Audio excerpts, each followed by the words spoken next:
toutes et à tous.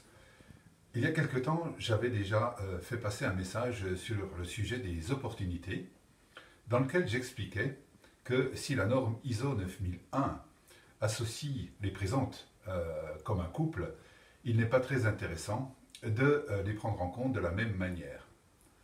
Certains associent risques et opportunités dans de mêmes tableaux. Ils essaient d'identifier systématiquement un risque avec une opportunité ou une opportunité avec un risque. Ce n'est pas très utile et quelquefois c'est assez peu pertinent.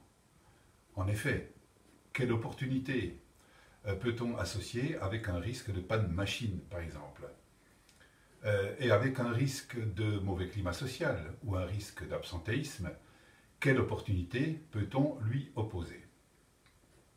De plus, nombre d'opportunités ne peuvent être prévisibles. Il faut être sur le qui-vive pour les saisir quand elles se présentent. Par exemple, certaines sociétés de covoiturage ont saisi l'opportunité des grèves à la SNCF récemment pour faire un maximum de publicité sur le sujet. Il faut aussi les provoquer, ces opportunités. Et pour cela, chaque processus peut, par exemple, établir une liste des sources potentielles d'opportunités et les exploiter régulièrement.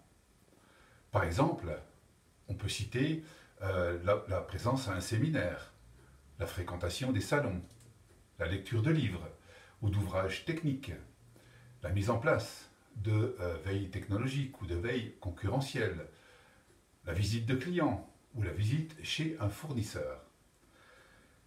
Lorsque chaque processus a établi cette source d'opportunités, il faut alors les exploiter régulièrement. Par exemple, il est tout à fait possible de consacrer une partie des revues de processus, par exemple mensuellement, à faire le point avec les personnes chargées d'exploiter ces sources. Au cours de ce point, le pilote demandera à chaque participant de savoir si une opportunité a été constatée au cours de la période passée. Sinon, on passe à l'ordre du jour suivant. Si oui, on procède alors à l'analyse de cette opportunité pour savoir si elle présente un potentiel intéressant d'amélioration.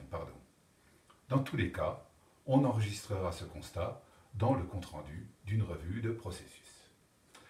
Sur ce, je vous souhaite une bonne semaine et je vous dis à bientôt.